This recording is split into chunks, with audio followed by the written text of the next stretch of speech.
Današnji pogovor uspešne, seveda, organiziramo v sklopu projekta Kolegice. Projekt Kolegice omogoča mladim ženskam, ki vstopamo na trg dela, mreženje in pridobivanje kompetenc prihodnosti.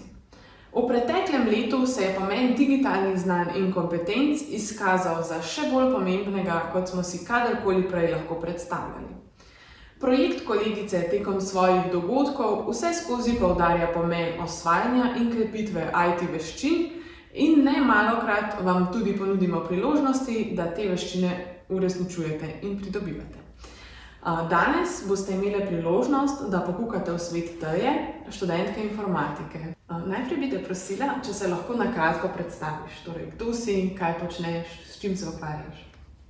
Sem Teja, 24 let, prihajam iz Ljubljane, sem študentka informatike, trenutno delam kot svetovalka v informatiki. Kaj točno je ta poklic? Polovico časa testiram rešitve programerjev, drugo polovico časa so sestanki, torej vodim sestanke, delam tudi na projektih od marketinga in svetujem internim uporabnikom, zraven spadajo pa tudi administrativne zadeve. Torej se v bistvu ukvarjaš bolj z uporabniki, torej s temi, ki bodo dejansko uporabljali te rešitve na koncu. Ja. Ok, super. Daj povej nam, kakšna izobrazba je potrebna za opravljanje tega poklica, ki ga opravljaš? Jaz sem po nazivu inženirka informatike, 2 leti traja študij plus diploma. Na kateri fakulteti pa študiraš? Na Erudio, izobraževalni center, višja strokovna šola. Super. Kakšne pa so prednosti, ki jih vidiš pri opravljanju tega poklica? Prednosti bi rekla, da je zelo raznoliko delo. Omenila bi tudi, da je višja plača, odvisno, kje se opravlja delo. Prednost, konstantno se učim, vedno nekaj novega. Super, me veseli.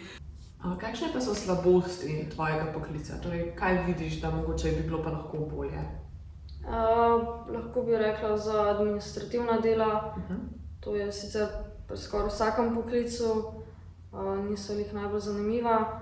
Rada bi tudi rekla, da kakšne kolegice opažajo na delovnem mestu, da na njih ne gledajo isto, torej da niso enakovredne, ker so ženske in gledajo na njih, kot da niso toliko sposobne kot moški. Sicer pri mojem poklicu, kjer trenutno delam, oziroma pri moji službi, kjer trenutno delam, do tega ne prihaja, pa bi tudi to rada omenila.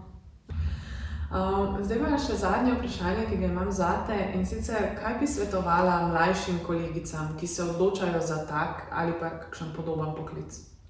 Svetovala bi to, da se res pozanimajo, kaj bi rade opravljale. Jaz preden sem prišla v ta poklic, sem hodila delati kot programerka.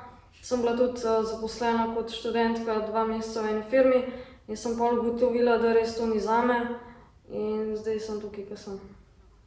Ok, super. Torej, svetuješ jim, naj ne obupajo, naj najdejo to, kar jih zanima, naj se poskusijo v čim večjih stvarih. Ja. Super. Hvala.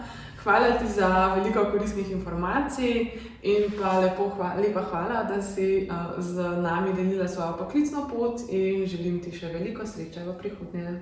Hvala vam, da ste me imeli tukaj. Hvala tebi.